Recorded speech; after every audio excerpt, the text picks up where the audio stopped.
Gaius Caesar Caligula. Read by Fletcher.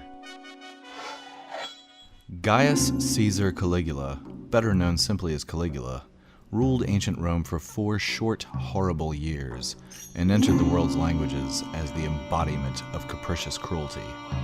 He was not always bad. Born in AD 12, he was the son of Germanicus, a popular warrior, and the nephew and adopted son of the reigning emperor, old Tiberius. Seeing him in battle dress, his father's soldiers gave him a nickname. Ah, Caligula! It meant Little Boots. When Germanicus died, possibly poisoned, Little Boots stepped into his shoes as the adopted son of Tiberius.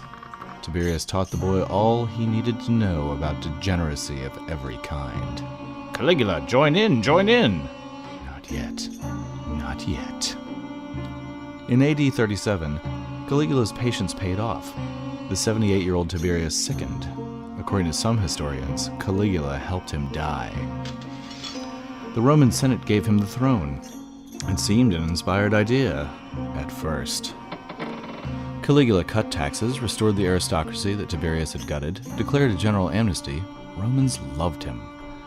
But even then, a certain spiteful nature began to emerge. He delighted in tossing gold coins to the ground in front of his supporters so that they would have to scramble to retrieve them. Then, just 6 months into his reign, Caligula caught an illness that brought with it raging fever and delirium. For weeks he lay strapped down to his imperial bed, writhing and screaming in agony. The Caligula that rose from the sickbed was a different man. The fever had affected his brain and left the emperor mad. He decided to be an absolute monarch, modeled after the pharaohs of Egypt. Down, all of you down! How can you stand my glaring light? He dressed himself up as the heroic mortals of mythology. Now I'm Hercules, and I'm off to destroy Cerberus. Right? Right? But it wasn't long before he made the jump into godhood. Do we not kneel before Apollo? Do we not quake? Do we not shiver in our little boots? He ordered his subjects to worship him. Remember, my children, those who pray may stay. Rumor held that he replaced a Jupiter statue's head with a likeness of his own, and that, like the pharaohs, he married his sister Drusilla. Brother, is that you? Oh yes, and Apollo and Mars and King Tut and your husband too. Some historians say that he didn't seat Incitatus, his horse, as a Roman consul, but no one thought of him as just another harmless Roman eccentric. Caligula's extravagance was legend, and he built a bridge of ships across the Bay of Naples for a mock battle, and spent a fortune on the spruce goose of the day, a galley with 10 banks of oars. To keep the people happy, he gave them bread and circuses. When he had spent the last of Tiberius's hoarded millions, he began stripping the aristocracy that he had once revived.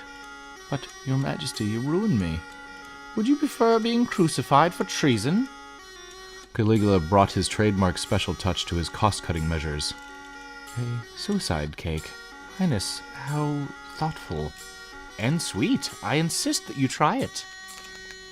He raised taxes on everything, even streetwalkers. Shall our emperor take your share out in trade? No, here, take it all. A casino and bordello were set up in the palace to raise still more gold. But sadistic caprice was his strong suit. I can do anything and to anyone. When the emperor tortured sons, he liked their fathers to watch. After he took a woman, he liked to talk about it to her husband. A little plump in the thigh, but very pneumatic, Marcellus, very. No one ever just said no. Incredibly, with the populace turning against him, he still relished ridiculing and humiliating the Roman army. March to the English Channel and there engage Neptune. Bring me seashells to prove your victory. Be a good little girl, Cassius Charia, and see that they do it. Your will be done, sire. It was no way to treat a centurion of the Praetorian Guard. By now, Caligula had grown into a balding, middle-aged man of 29.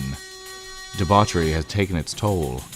He suffered epileptic-like fits and terrible twitching, slobbering convulsions. Surrounded by people who wished him dead, Caligula maintained his foolhardy courage. Without guards, without weapons, he made his usual rounds. It was as though he was daring the dissatisfied populace to try to eliminate him. Finally, his enemies took his dare. A group led by Centurion Cassius Charia caught him in the imperial theater, and stabbed him 30 times. To the very end, he urged them on. I'm still alive. I'm still alive. And so he was, but not for long.